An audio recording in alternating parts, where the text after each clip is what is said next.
Halo teman-teman, malam ini kita akan mendengarkan sedikit renungan yang berjudul Jangan Menyembah Berhala. Ayatnya diambil dari Ulangan 13 ayat 1 sampai dengan 5. Melawan penyembahan berhala.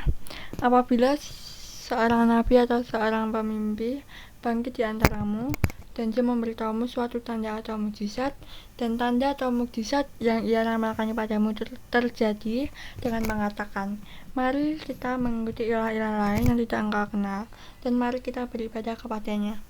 Maka janganlah mendengarkan perkataan nabi itu atau mimpi pemimpi itu, sebab Yahweh Elohimmu sedang mengujimu untuk mengetahui apakah kamu masih mengasihi Yahweh Elohimmu dengan segenap hatimu dan dengan segenap jiwamu. Kamu harus hidup mengikuti Yahweh Elohimmu, dan kamu harus takut akan Dia.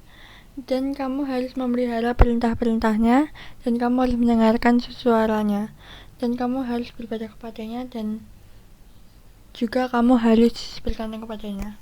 Dan nabi atau pemimpi yang bermimpi itu haruslah dihukum mati, karena dia telah mengajarkan kemurtadan terhadap Yahweh Elohimmu yang telah membawa kamu keluar dari tanah Mesir, dan yang telah menebus kamu dari rumah perbudakan dengan maksud untuk menyesatkan engkau dari jalan yang telah Yahweh Elohimmu perintahkan kepadamu agar engkau menjalaninya. Dan engkau harus menyingkirkan yang jahat itu di tengah-tengahmu. Amin. Di ayat 4 kita mendapatkan banyak berkat. Berkat apa saja? Mari kita dengarkan. Berkat yang pertama, kamu harus hidup mengikuti Yahweh Elohimmu. Maksudnya apa? Apakah kita harus mengikuti apa saja yang Bapak Yahweh lakukan? Di sini kita diberitahu, maksud dari ayat tersebut adalah kita harus mengikuti Bapak Yahweh, bukan mengikuti ilah-ilah lain. Poin yang selanjutnya, dan kamu harus takut akan Dia. Di sini semua pasti sudah tahu arti takut akan Dia. Tidak lain kita harus takut pada Bapak Yahweh. Maksudnya takut Bapak Yahweh itu apa? Apakah takut seperti kita takut dimarahin orang tua, atau takut melihat sosok setan, atau takut mendapat nilai jelek? Bukan gitu maksudnya. Maksudnya adalah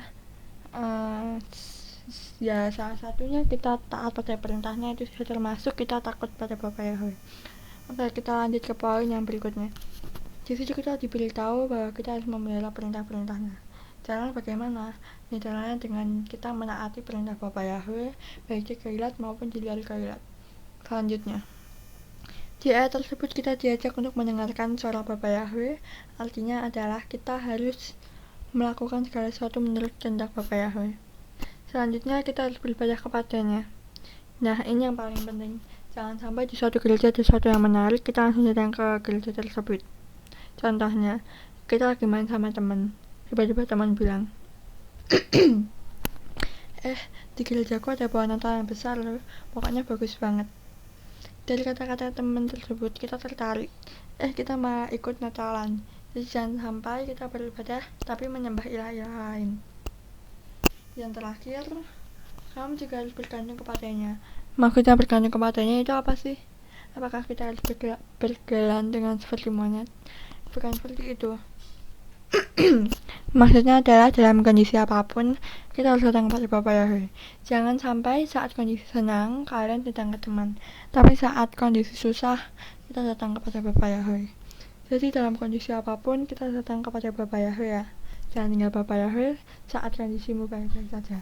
Sampai di sini firman Tuhan. Bapak Yahweh memberkati.